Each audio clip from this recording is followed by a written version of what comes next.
You finally found the tool that makes the financials easy to explain. The dashboard is clean. It looks solid. This is the meeting you walked into feeling ready. Then comes the question, how does the loan actually get paid down?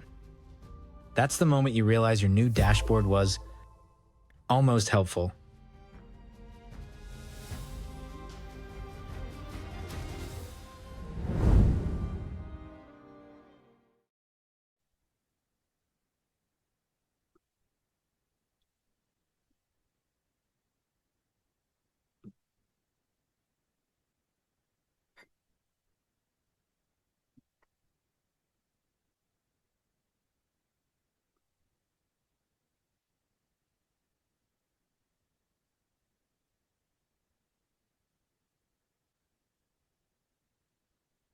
Jeff got here early.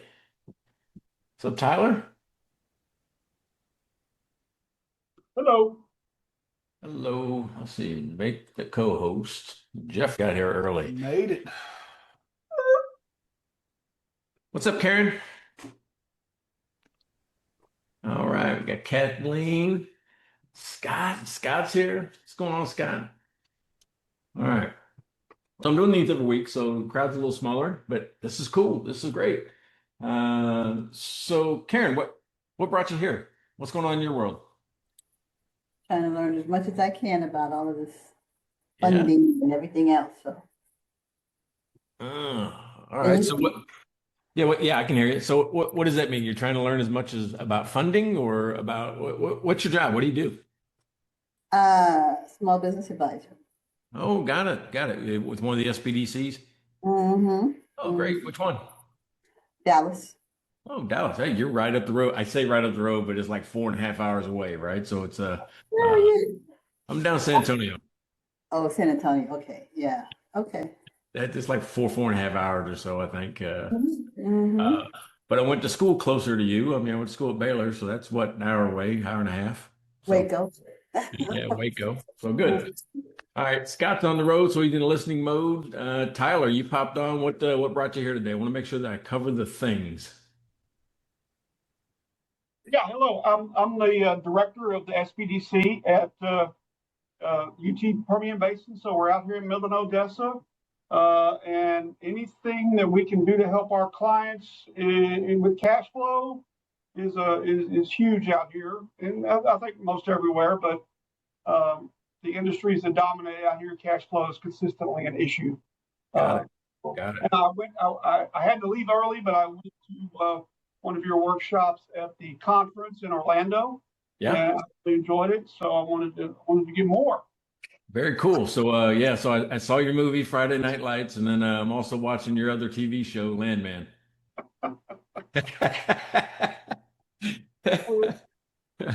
That's good. All right, Kathleen, what about you? What's going on in your world? Kind of the same thing. I'm here in the same office with Tyler. Oh, got it.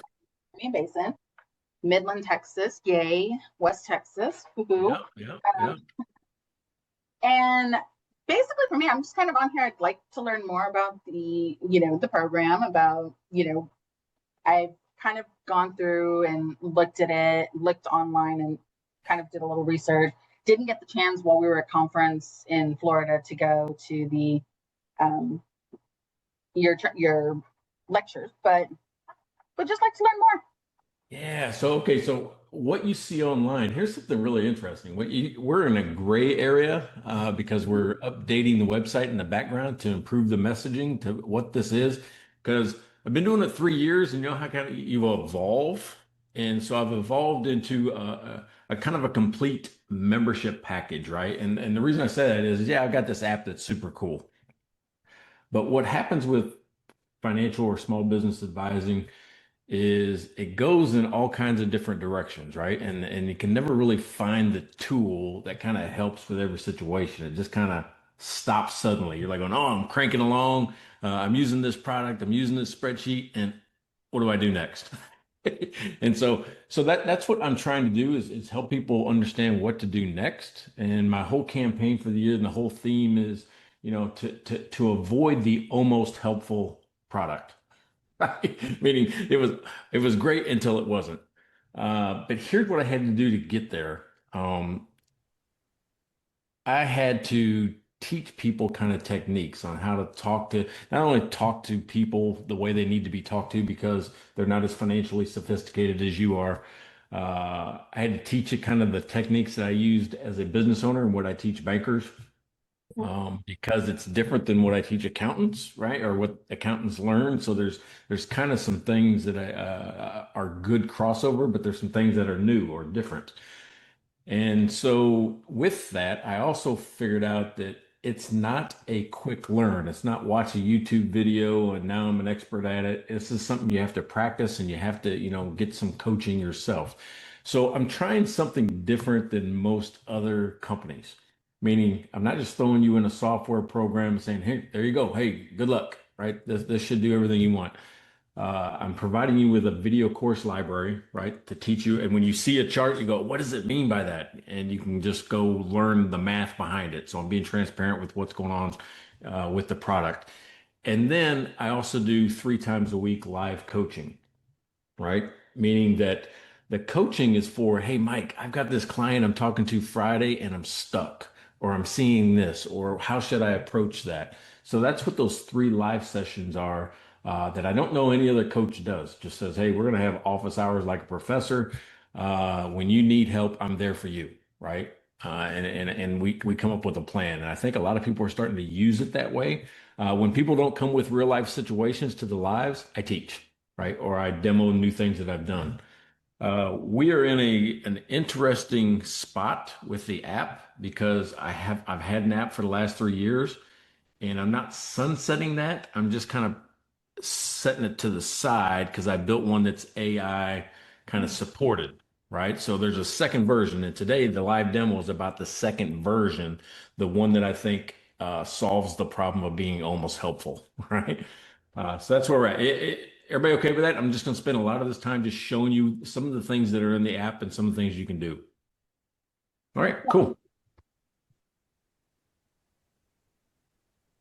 Of course, I clicked right on the wrong thing right off the bat. So let me get to here. I don't want, that was not good. I had to book a meeting with Veterans Affairs today, so Fun. those are always fun, right? Uh-huh. Have you been through that process? Working with Veterans Affairs, yes. Yeah, okay. And it is a long pain in the butt process. Got it. Well, I had to book a meeting, so I'm going to talk to them in a couple weeks. Woohoo. See what they can do. Okay, so this is the new product. I call it the Clear Path to Cash, right? And if have you guys seen any of my books, like Don't Be a Dumb Business Owner? Okay, so and dumb doesn't mean unintelligent. It means I don't understand my business. That one specifically is 8 techniques on maximizing cash in any business. Right, so it reads like a hillbilly math book or math textbook, right? Because that's the way I talk, that's the way that's the way I teach. But it's not the Great Gatsby. The reason I'm telling you that is that it is the techniques that I built into this app. All right, so when you get on, right, it's just all your clients, and every advisor in the SBDC office will have a different view, right? But you can also share clients, like going, if I want to share this client with, Kathleen, I can just add you to it and it will show up on your dashboard. So you'll have just your clients, or you can have ones that you're sharing, within the office or wherever else, right? So that's one way to do. With this, I've got some standalone tools. And the reason I got standalone tools is because sometimes you don't have to just set up a complete company file for somebody. You're just trying to do something pretty quick to get them going in the right direction. And one of the things I have is this quick assessment. Now, for accountants and for people that sell their services, this is a great sales tool, because most of the people that come into like my office or into an accountant's office, and maybe the SBDC, and does a little bit of work with the SBDC too. So he kind of has experience with this, but sometimes they just need a quick little answer, right? They don't need a complete blown out thing, but this can turn them into one of those longer term engagements. And what do you guys call it? Is that 5 meetings? Is that when are they considered long term? Is it 5? I can't remember. Yeah. 5 hours. Is it 5 hours? Yeah. Okay. Isn't that one of the metrics of the SBDC is how many long-term clients? Yeah. Okay. So this is kind of one of those ways to kind of keep them sticky, right? If that's one of your metrics. So what I do is I teach a conversation style. The book I wrote last year, it's called "Don't Tell Me What to Do." You guys see a theme, right? Don't be a dumb business owner. Don't tell me what to do. Tell means terminate every long lecture, right? Stop lecturing to people and actually have a conversation. And that's what it is. It's a combination of what I learned from talking to people as a state trooper and from what I learned from watching the show Hoarders. So so if you want to see what a baby looks like between a police officer and a hoarder, read that book. Because that's basically what that is a conversation style that gets people to take action, right? That's basically what we're trying to do, and be committed to the action, not compliant just because they were told to do it. So when that comes in, I'm usually looking for one of 6 burning issues. I can pretty much put any business problem into 6 buckets, right? And the buckets are cash flow, profitability, debt, the future, operations type problems, or education. I just don't know anything. I need to learn more. So I can usually, just by talking to people, kind of flush that out. And inside this app, there's an AI tool that helps you flush it out by recording, your conversation with your client. And it says, oh, they actually have this problem, so you don't miss it, right? So it kind of guides you towards a problem that you can solve. But the quick assessment is how I get people interested, right? So I'll click on that, and it's kind of a business calculator. There's a complete industry average database in here, so I can kind of compare people to it pretty quickly. And it's a dynamic industry database, which means that it updates constantly. It isn't one that's like a year old or 2 years old, those type of things. So what you do is you just basically, type in a name just to get started, because you can convert this to a client pretty easily, and then find an industry. What's an industry you guys like? Yep, construction. Okay. Good one. So I start typing a word and there's construction, right? We'll call it, I don't know what sand and gravel mining is. We'll do that. You guys should have said oil, or where you guys are from. Or you call it oil or you call it oil? Tyler, which one is it? Uh, Yeah. Okay. Oil, Yeah. Yeah. the sand and gravel mining for oil, so out there in West Texas. Yeah, there you go. Okay, so I'm just going to leave it. It doesn't matter. I'm just going to show you the result. When I'm talking to clients, say, hey, listen, I can do this a couple different ways. If you don't feel comfortable sharing information with me, I've got some sample data so you can see what I'm going to do. But some people will just say, hey, I'll tell you some numbers, right? And you can just type in these 10 numbers. These 10 numbers give you a quick look into what the biggest problems are in the business. Not only that, I can do a quick valuation of a company too. So the numbers that are loaded are a little bit bigger than maybe an SBDC client. Do you want to type in some numbers, me to type in some numbers, or do you want to just load it with sample data? It doesn't matter. It's just extra zeros. Right. We'll just load it with some sample data.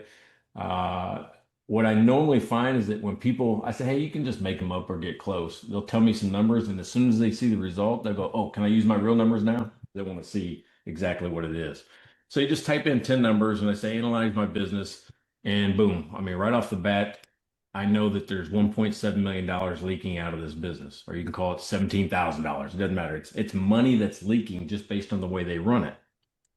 Now, what this is the technique that I call mining your business for hidden cash, right? So, and what mining your business for hidden cash does is it looks at a business from 2 different angles, right? Vertically and horizontally at the same time. You're like, well, how do you do that? Well, most people look at ratios in silos, right? This ratio is this ratio is that. I don't think it works that way, because a business is interconnected. There's cause and effect. So these are 6 ratios that tend to work together all the time. 3 of them are cash generating activities. That's what I call the vertical analysis, starting with sales, and we keep subtracting things out until we get the profit. And then cash conversion activities. How long does it take for money to move through a company, right? That's the horizontal piece, is time. So what I do is I create a chart that I call the cash leak map. And because we put in the industry average is 0. If I'm at average, I should be like everybody else. All these lines should be 0. If it's green and above the line, that means I'm better than the industry. If it's red and below the line, that means I'm worse. Make sense? So I'm talking to a client. I go, hey, got your business up.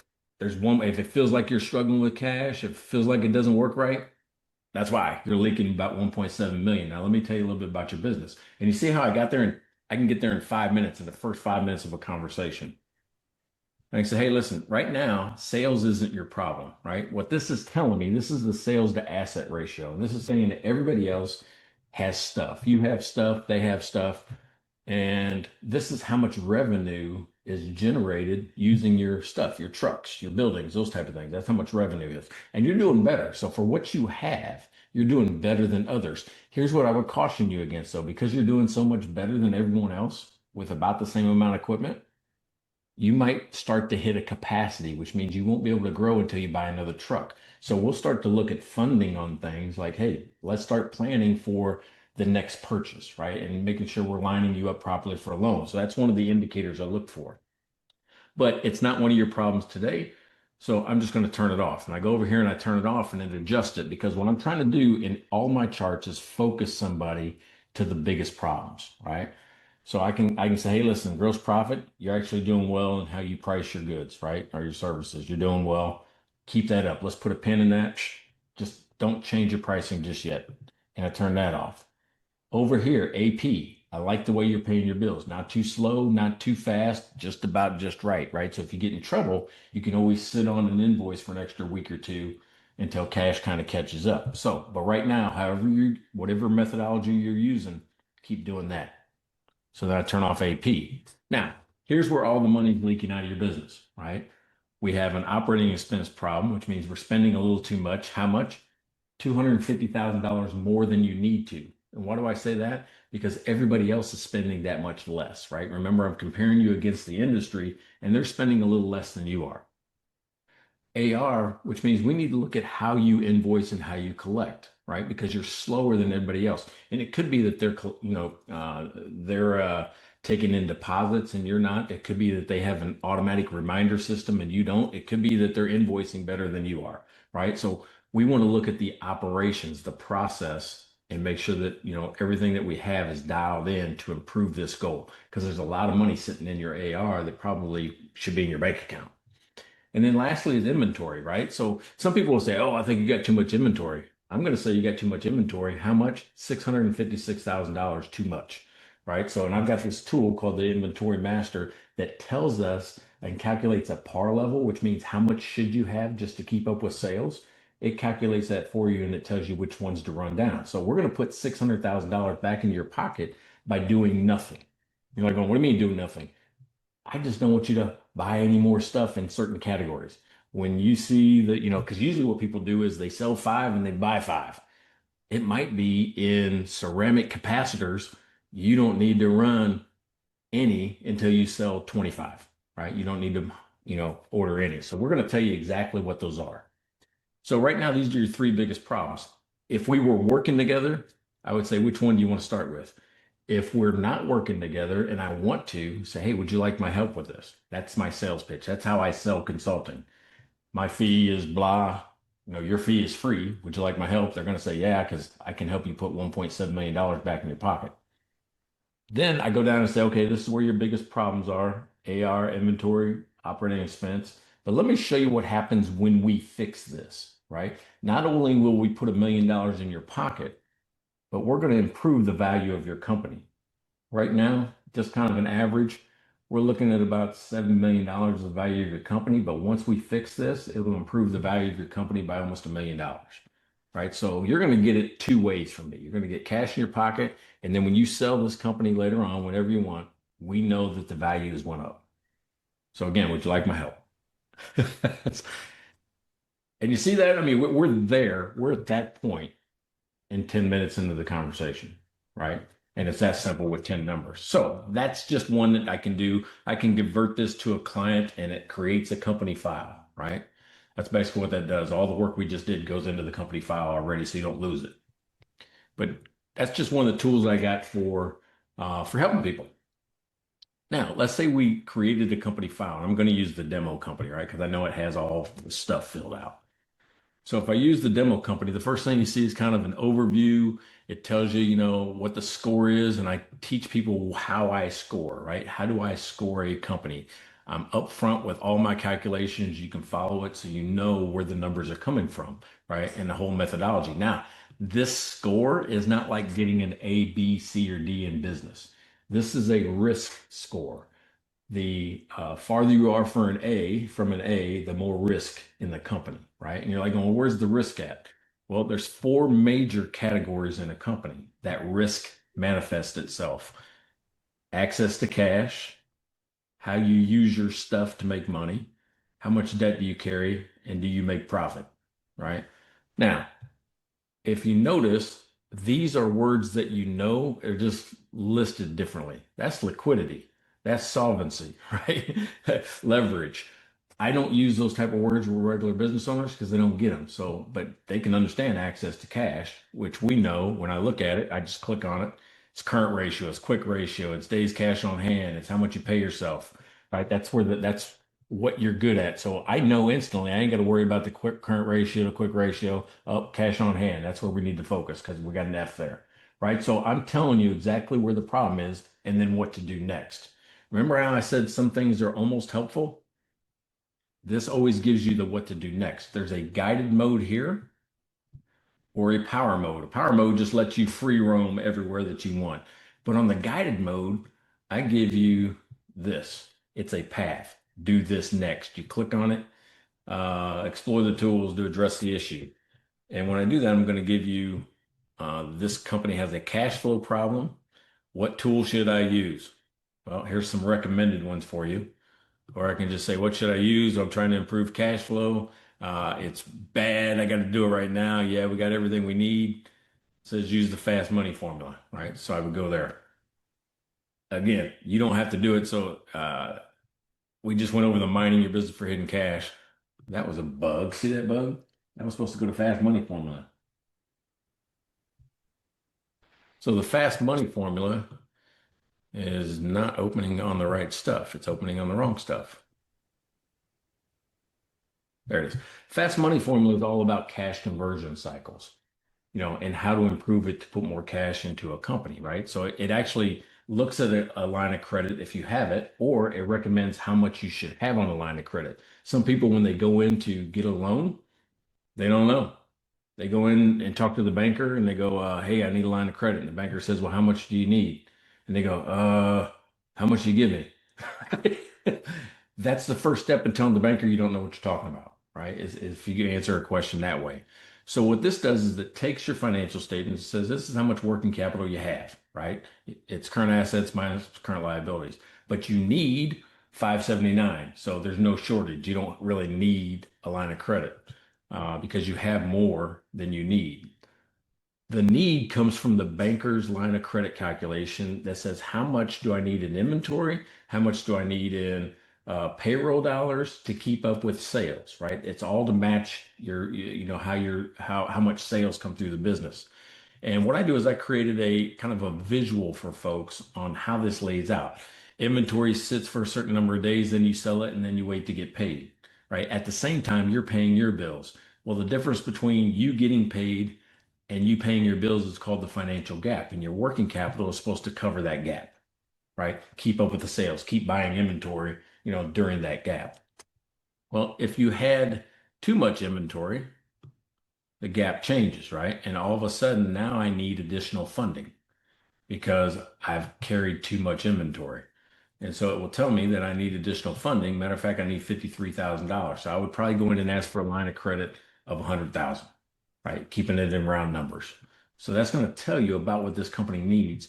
Or if they don't need it, you can say, hey, you know what? If you just reduce your inventory, you can fix this problem, right? We can fix that problem just by reducing inventory. Or if we collect it a little faster, or if you start collecting too slow, guess what? We work ourselves back into an additional funding need, right? To keep up with it. So that's what I'm doing here is teaching people that they have levers to pull. That's why they're sliders. You know, if I get worse, it goes this way. If I get better, it goes that way, right? And it tells you what the net result is. So that's one of the tools that you have. It's called the fast money formula. Then we've got, you know, the home run financial system is the one that I do at the national conference It's called the 7-minute conversation. And this is the 7-minute conversation just done for you. When you click on it, it will go to, second there. I hope it will go to it. Why is it acting all squirrely today? I had it all perfect this morning.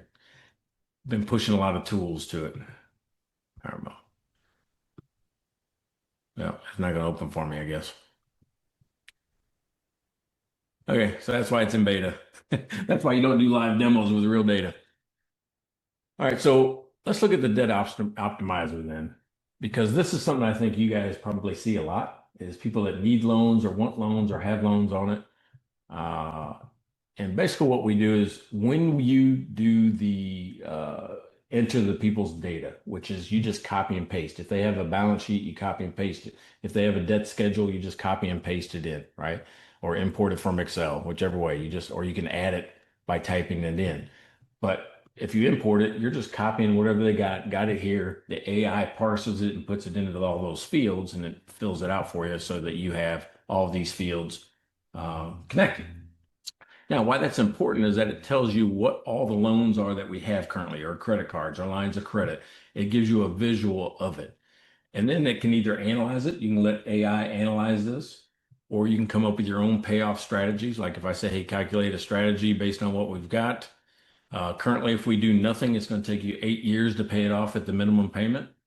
If we use the snowball, method, we can pay it off about 4 years earlier, or the avalanche method, we can still pay it off about 4 years sooner. And it's going to save you some money, right? That's something you can do, is help people understand how they can pay off their debt and reduce it in the business pretty fast. And it gives you an amortization table and when it's paid off, right?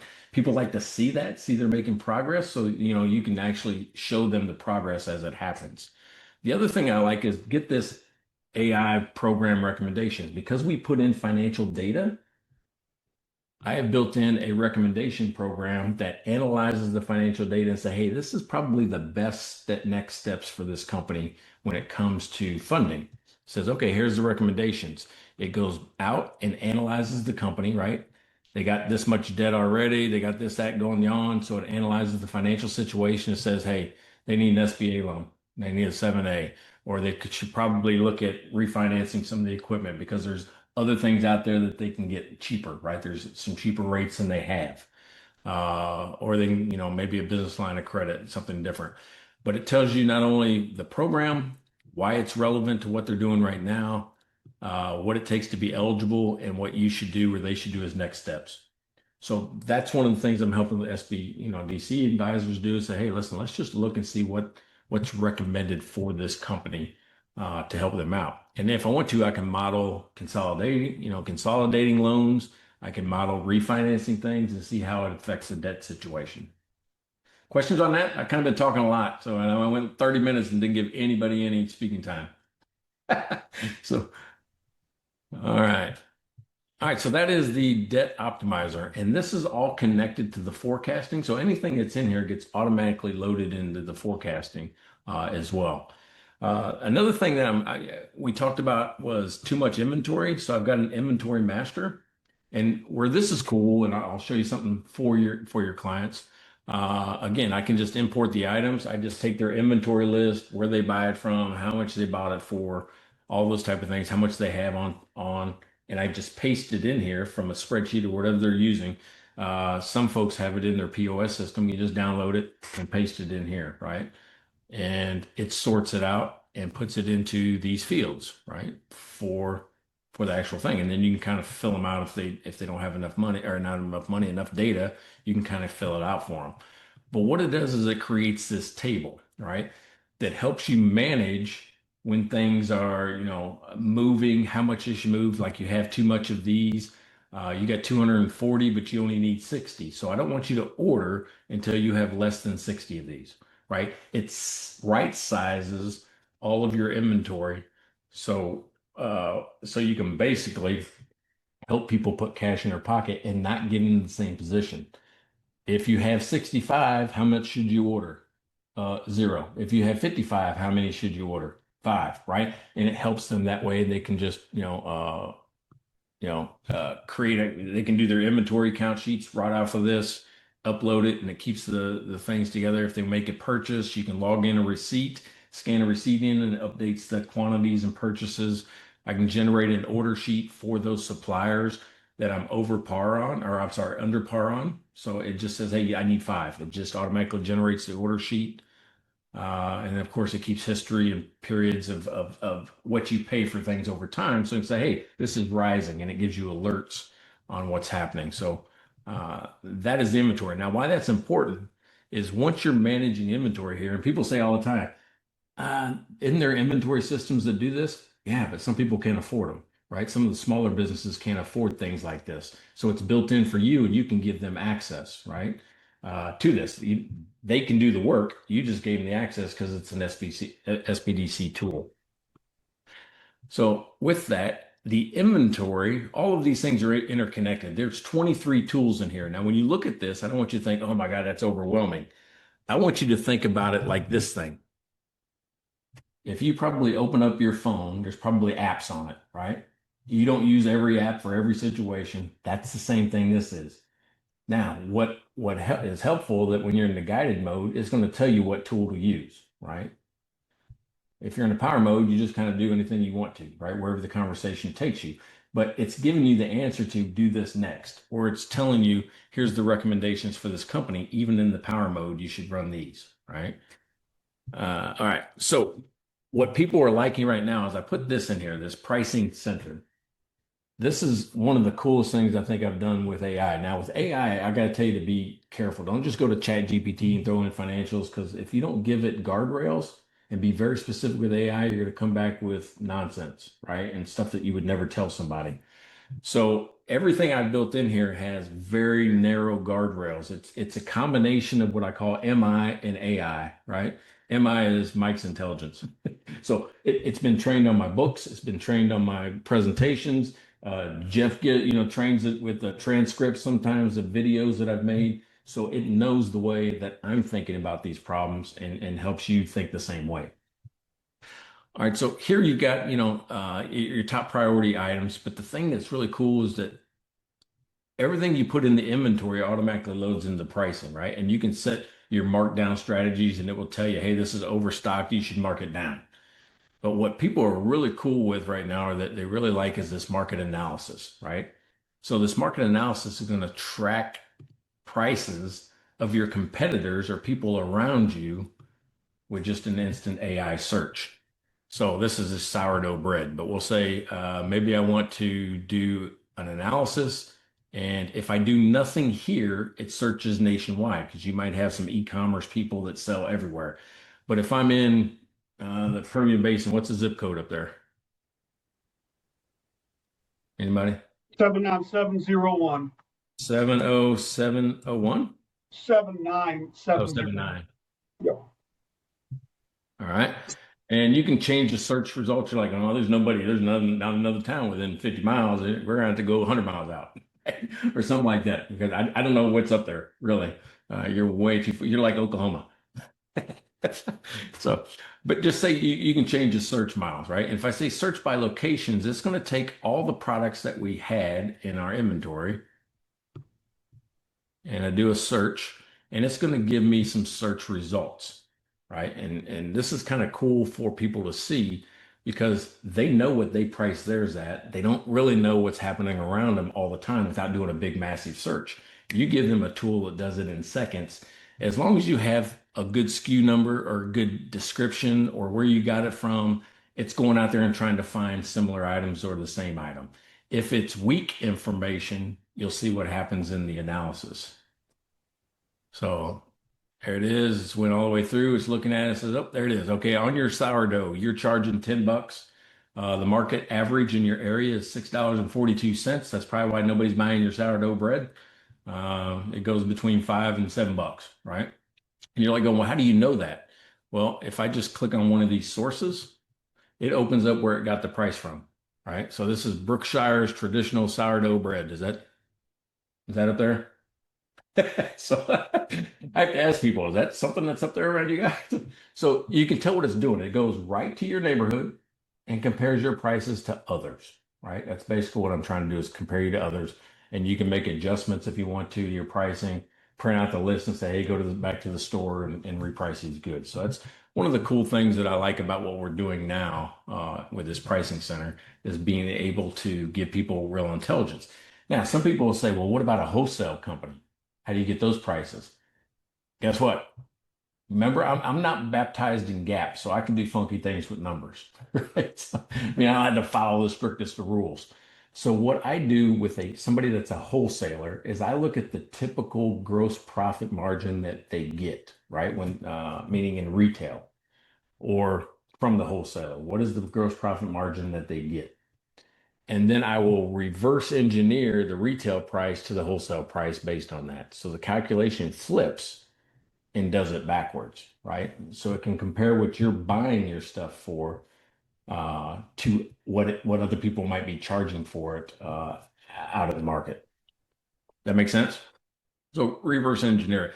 And then everything that you do, you can generate an action plan, right? I generate an action plan and it comes up with things that I can do, to improve this. And what's cool about the action plan is this how you hold your clients accountable. They have this action thing here, right? So with actions, you're saying these are the things that you're working on. When you do something, you just move it, right? And it changes and updates. You can do it with a Kanban type board. You can do it with a table view. Some people like table view where they can see all the actions that they got going.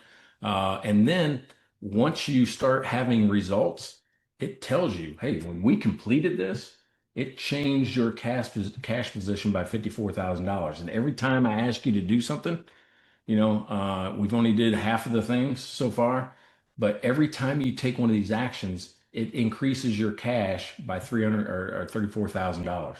So now you're connecting the action to the dollars, right? To the dollars that they actually improved by. And that's how you keep people sticky with consulting, right? That we're actually got something we can see the impact and it measures it for you automatically.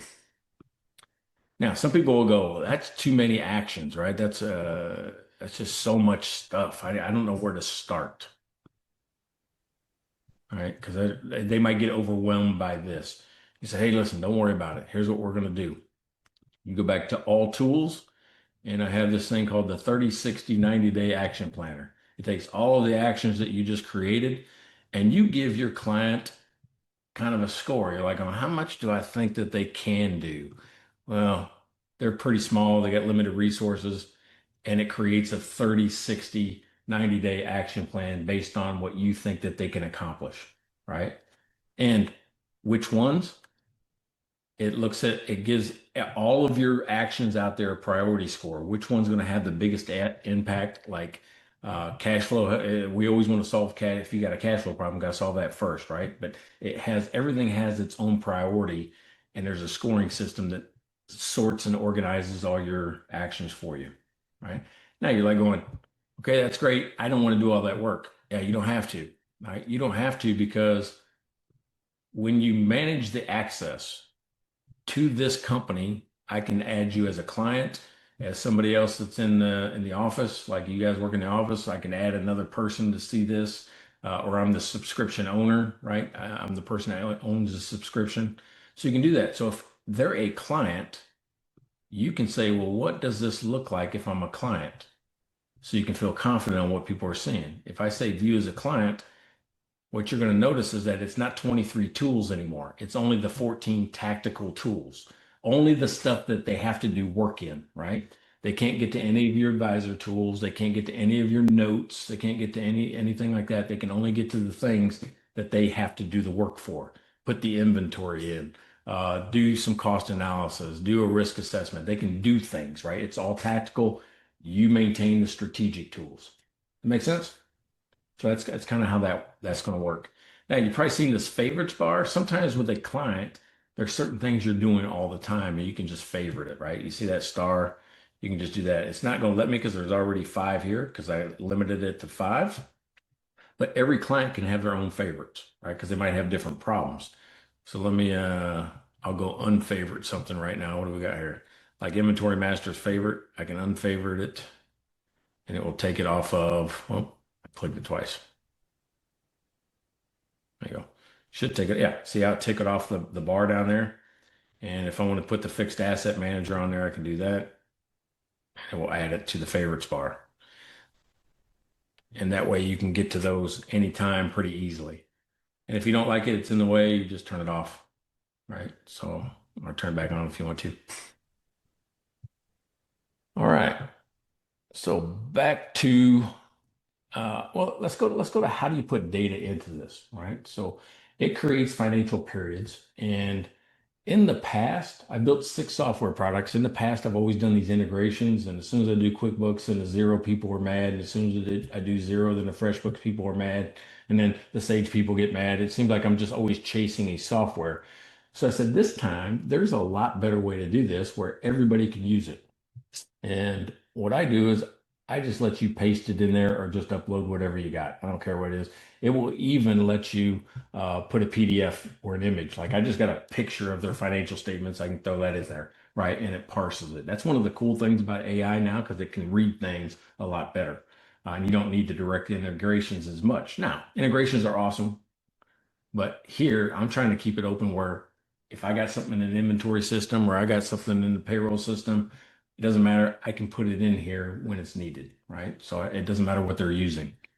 So if I want to do multiple periods or a single period, I just click on it and I'll just kind of show you. I'm going to open up some financial statements. So and I'm going to share the desktop while I do that because I want you to see how this works. Share desktop. All right, so on the desktop, I got here's file, open recents, financial statements, more. We got here sample financial statements. There we go. Make that one. All right, so here's what I just got some sample financial statements, a balance sheet, and income statement. I'm just going to do this, right, and just copy those. Just copy it, right? So I've got all the columns and the rows for just the balance sheet. And I have headers of 20, 21, 22, 23, 24. And where is here? And what I'm going to do is just paste that in there. So here's the balance sheet. What we just copied, I just paste it. Then I'm going to come over here to the income statement and do the same thing. I want to see how the labels are the same. That's important because that's how it merges everything together. So there it is. I'm going to copy that. Put it in. The next thing you'll see is, hey, this is what we saw. And this stuff should match, what you just copied. And then you can say, well, is this right or is this not right? Because it's doing a pretty good job of organizing and mapping it. And once you set it, it will memorize it for that company. But if you want to change something, you can always change it to something else or ignore it. Nah, we don't want to use that. Some people on their balance sheet have restricted cash accounts that they don't want to include in their analysis, so that you can ignore certain accounts if you want to do it that way. All right.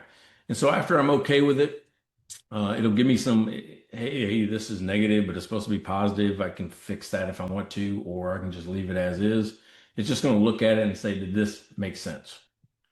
And then I can save and it will parse it, right? So all that stuff we just pasted in there, it will parse it and organize it into the fields that the whole product needs for analysis. You can just do that once. And it takes a couple of minutes for it to go through, but it's painless, right? And it doesn't matter what they give it to you in there. They got QuickBooks, they got Zero, it doesn't matter what that is. And what will happen is it will kind of give you a confirmation before it goes in. Now, what I'm expecting to happen is I think I already have these in here. So it may merge it to ones that are in there. That's what I'm hoping, because I think I already put this in this demo before. Questions on getting data into the product? Yeah. Cool.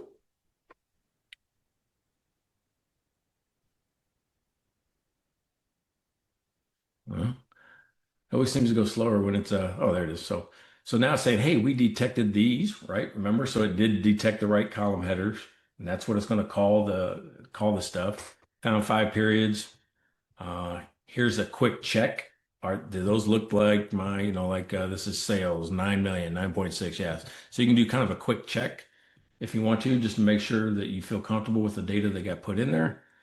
And it's going to create new periods for us, right? So I guess I didn't have that in there. just yet. But I can go in there. It separated out all the operating expenses because when you're doing cost analysis, and I'm going to show you that next, when you do cost analysis, this is where the information comes from. It took it right off of the income statement and separated it out for cost analysis. And does it look wrong? If it looks wrong, you can use AI. Hey, you missed a whole, account. You got these numbers wrong. You can use AI to correct what it parsed, right? So you don't have to repaste it. You just can correct it using AI right there on the spot. If you're saying, nope, everything is good, confirm and import, it will create the periods and put them in there for you, right? And then they're available for use throughout the product. What's your thoughts on putting data in? That's always people's big concern is, yeah, how easy is it to do that? But I used to just do everything for people in the background, but nobody felt comfortable because there wasn't enough confirmation steps. So now I show it a couple of times so you feel comfortable with what's going in there. And it will go in and create them. Takes a few minutes. Questions so far, but I'm going to show you what it looks like on the back side of this and then show you that cost tool. And I think everybody on the call except for Scott is SBDC. I have a special SBDC program that is per center. It's called a center access program that I can share with you, offline. So don't look at the prices there because it's different for the SBDC based on my partnership with them.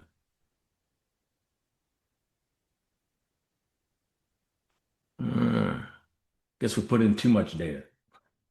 Oh, there it is. So you'll notice, hey, this is missing the cash flow statement, right? Because that's what we did. We didn't put the cash flow statement in there. We just put the income statement in the balance sheet. Well, don't worry about it because once you press finish and review, it will calculate the cash flow statement for you.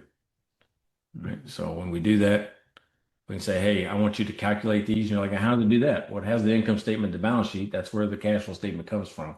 So I built in an automatic version of that. So I say, calculate all those balance sheets. Now, we had 4 periods or 5 periods, but it only created 4.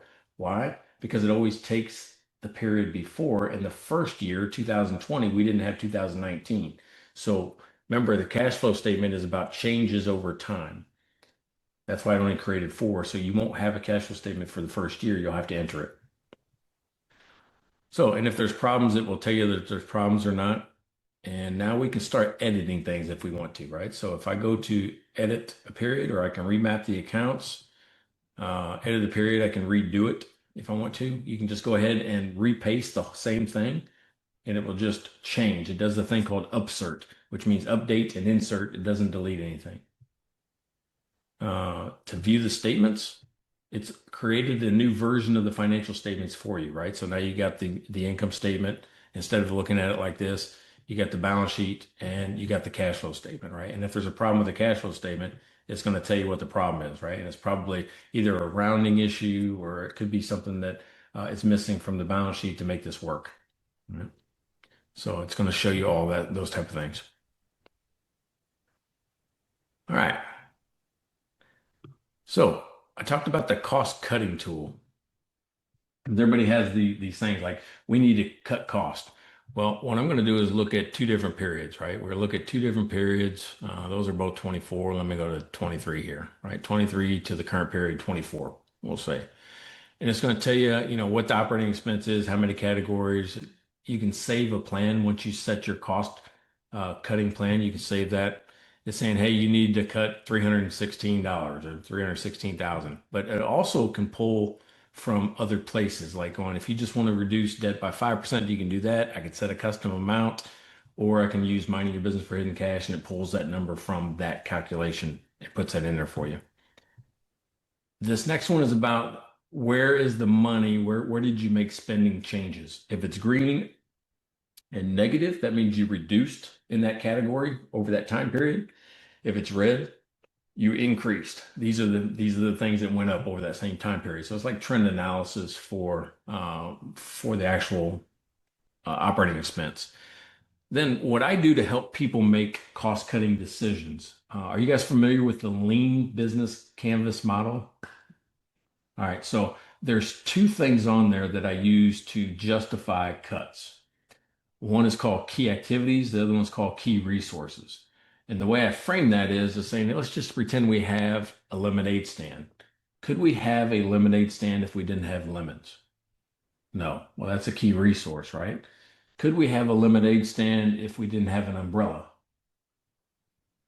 Yeah, it may be uncomfortable, but we could still sell lemonade without a little umbrella. I see kids do it all the time. So that's the lemonade stand test is could we do this without? Could we still have a business if we didn't have this thing, right? So how does it go there? Well, what we do is we actually go through and review it, right? To determine whether or not that's a strategic thing. So let's look at I don't know, we'll just say repair and maintenance. Here's how I get people to make decisions on what to cut and what not to cut. I say, do you need it? You guys tell me the answer. I don't know. Just do you need it? Repair and maintenance. You need a budget for that? Probably. What key resource does it support? Oh, that's my physical assets. Can you afford it? We'll say no, no, no, I can't really afford it. We'll just say it just to see what the recommendation is. Okay, well, we need to cut it.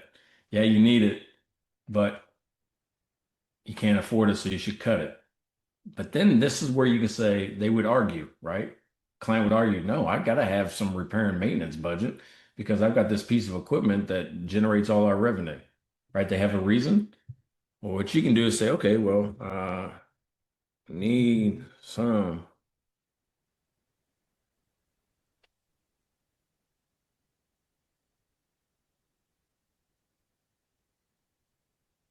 The rock crusher.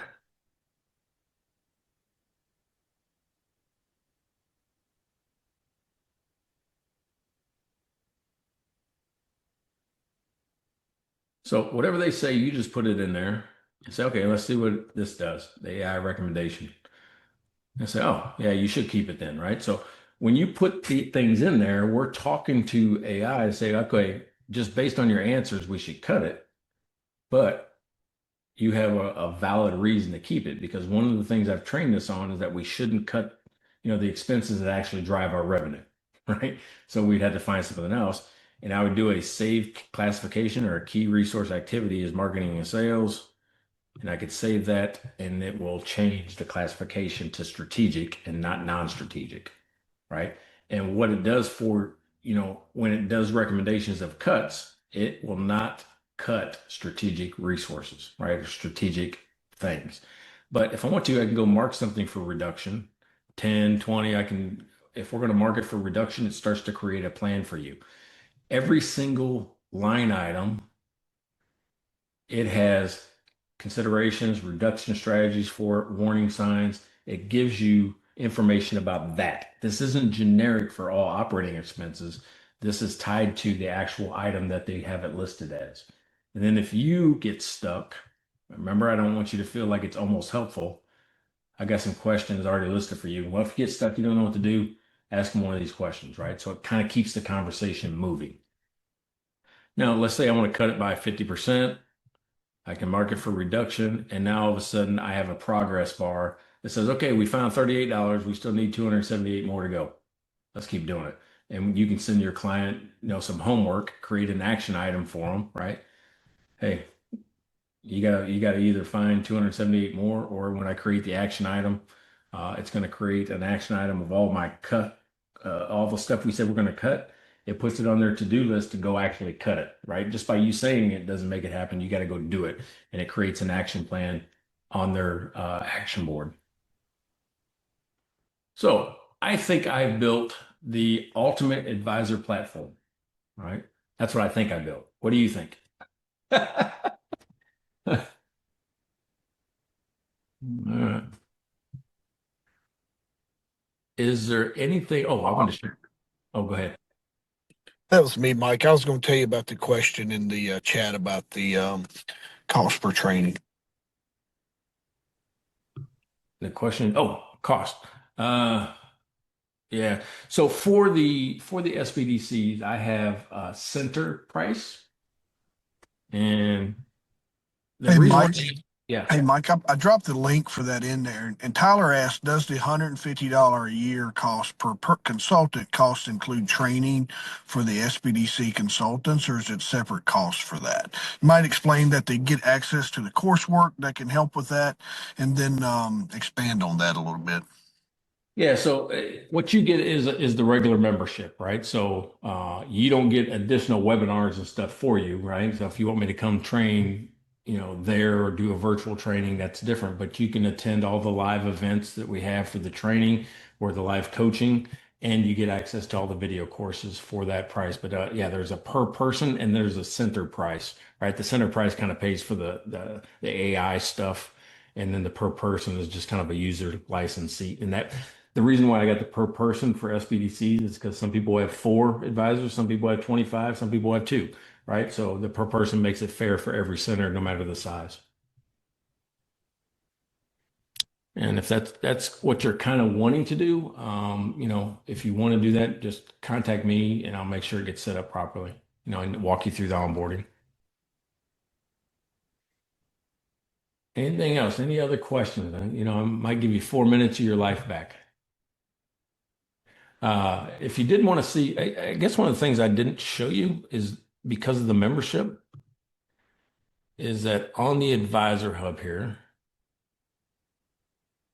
up top is these membership resources, right? So one is the office hours, which is the calendar of all the times that I'm available for these things. And you can just subscribe to the calendar and put it on yours and jump in whenever you need it, right? If you want to know more about, if you don't like maybe you want to see what's happening this week, you can do that. If I click on just one of them, click on one of them. Oh, it does it on mine. It doesn't do it on yours. It's down here for yours. On mine, I can click it and edit the details over here. But the Zoom meeting link is already here. If you don't want all of them, you just want individual ones, you can add them as individual or join the meeting from this thing here with a little bit of a should be, yeah, it opens up Zoom when you do that. So it goes right to the meeting. That's one thing. And then the membership resources for the courses, they look like this, right? So you click on video courses.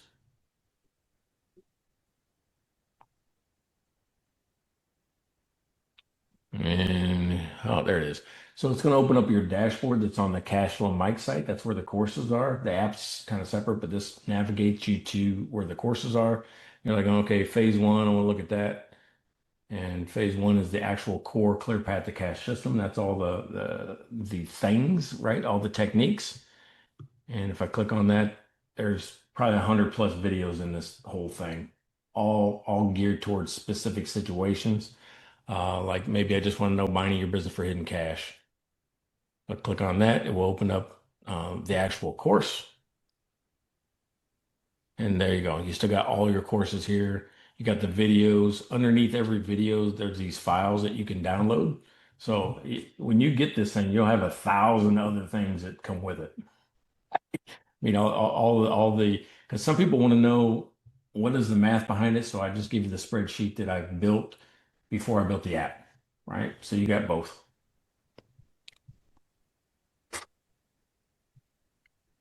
All right. I see lots of things in chat, but can you enlarge your screen a bit? Was that, I didn't do that, did I? What was you want to look at, Karen? I'm not good at following chats. All right. Okay. There was when you were doing you had the double windows open and stuff, and you were going back and forth, but that's fine. I just wanted to see. I noticed that what you were showing us is mostly for either people who are manufacturing or who have product. We see a lot of service provider businesses who, was trying to figure out how would be able to use some of that, because a lot of times they're coming, again, small businesses, they're coming or they're new or they're trying to start something. And we're trying to help them do, projections and things like that. If they're doing service, whether it be janitorial, whether it be consulting, whether it be psychological, counseling or something like that. Yeah. Professional businesses start just opening. So, yeah. Yeah. So when, I just showed it because that's what the demo company set up for. But I mean, I ran service companies, right? So that's kind of the one thing that I was pretty good at. So a lot of it's built into here.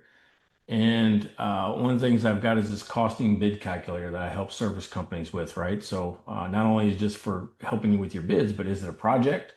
Is this a service? Are you manufacturing? What are you doing here, right?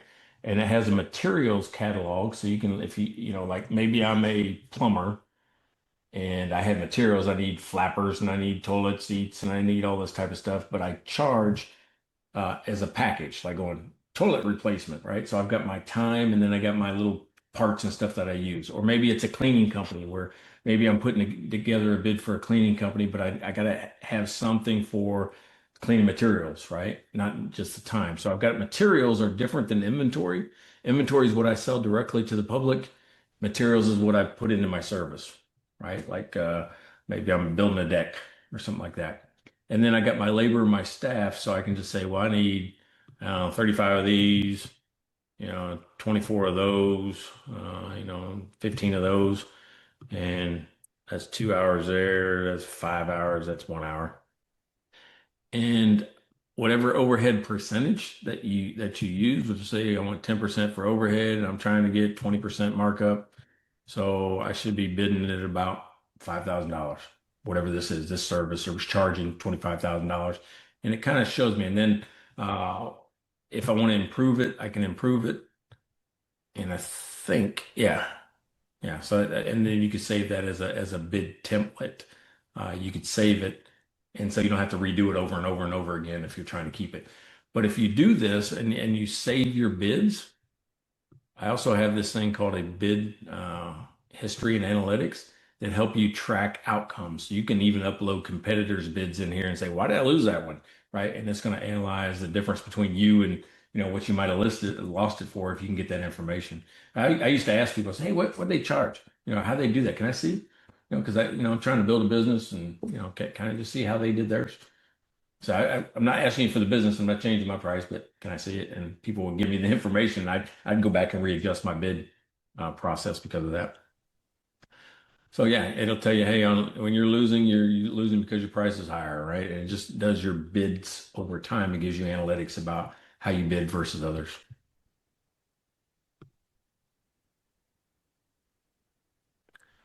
All right. Let's see. Anything else in here that's kind of cool? I do like the fixed asset manager because it helps you understand when you should replace something. Right? A lot of people won't keep up with that, but it's going to show you your useful life and repair and maintenance costs, but it helps you and it gives you the fixed asset list if you're ever trying to sell it, right? Hey, here's what I have and here's where we're at in the depreciation schedules and all that, keeps track of it for you. And this is connected to the forecasting module as well. And if you have a loan attached to it, it attaches it to the loan as well, that asset.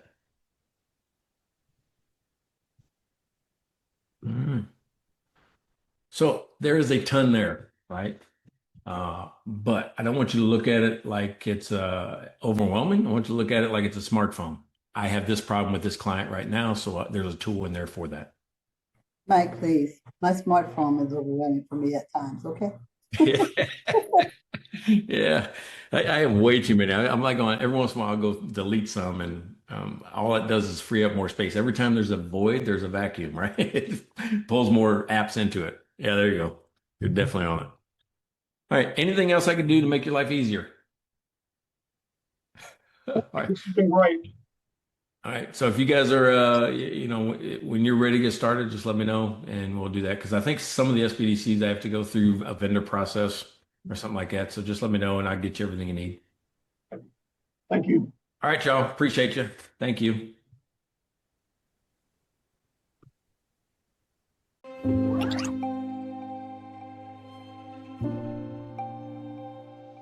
You finally found the tool that makes the financials easy to explain. The dashboard is clean. It looks solid. This is the meeting you walked into feeling ready. Then comes the question, how does the loan actually get paid down? That's the moment you realize your new dashboard was almost helpful,